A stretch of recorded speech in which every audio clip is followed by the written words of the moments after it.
Hello, everyone. Today is Wednesday, January 12th, 2022. Farmaajo backs PM-led program to reschedule polls. This article is taken from the East African. Somalia President Mohamed Farmaajo on Monday night sought to calm nerves in the country by publicly backing a new polls calendar announced by Prime Minister Hussein Roble. Farmaajo, in a video announcement, said he wanted to make sure the elections are completed. This backing was important because he and the PM had appeared to pull apart on who should be in charge of Somalia's executive powers, and especially on security, as the country discussed what to do with the unfinished polls.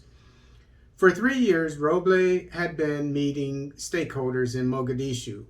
On Sunday, he and the 5 federal state presidents issued an 8-point declaration indicating the parliamentary elections should be completed by February 25th, more than a year after the initial deadline. But that declaration came just 10 days after Farmaajo said Roble had failed in conducting elections. In fact, Farmaajo had suspended the PM, who then defied him. Farmaajo spoke on national TV and urged the leaders of the federal member states to accelerate the elections in line with the communique issued on Sunday following the National Consultative Council (NCC) meeting chaired by Roble in Mogadishu. I urge you to implement the election timeline agreed by the NCC, the president stated. He referred to the document jointly signed by Roble and the 5 regional presidents, stating that the ongoing indirect parliamentary elections should be concluded between January 15th and February 25th.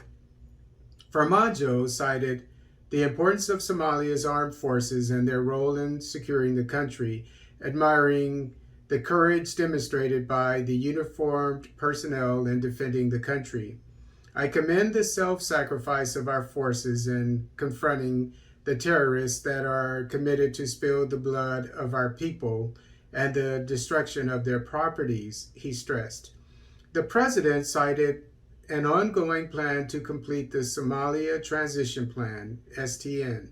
The Somali Transition Plan is progressing towards its final stages to ensure that the overall security of the country is going to be transferred from the AMISOM, the African Union mission in Somalia, to the Somali Armed Forces.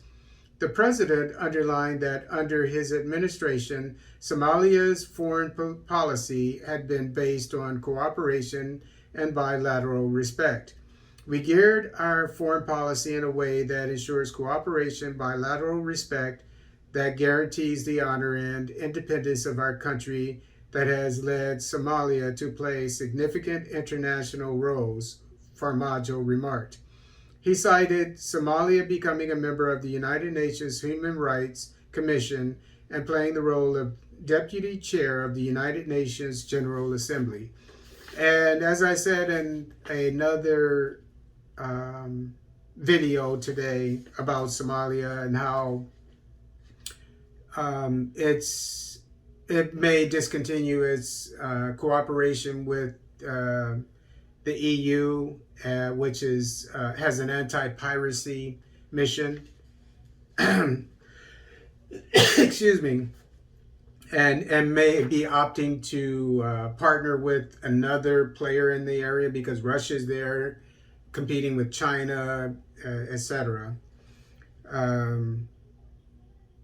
And also the government of Somalia also said that it wanted, instead of a foreign navy operating in its waters. I mean, it's okay to operate in the open seas, but it wants the Somali Navy to defend the coast of Somalia.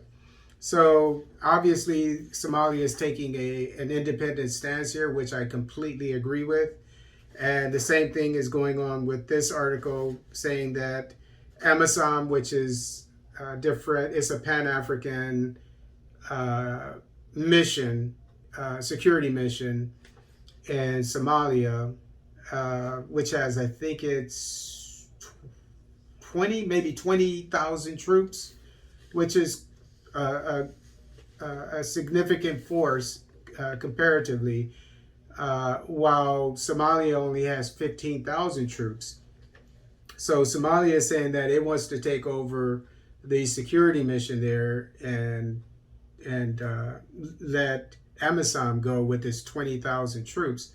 So it's going to go from 35,000 to 15,000. So you have to wonder what is planned here.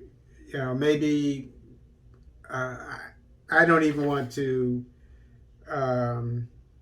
predict what the Somali government is planning when it comes to its security, because it obviously doesn't have enough forces there with a military of just 15,000 personnel. So, as I said before, with a country with the Al-Shabaab insurgency as established as it is, probably the largest insurgency on the African continent, the Somali military should be at least 200,000 personnel. I've said this time and again, but they're only at 15,000. So we definitely have to keep an eye on this.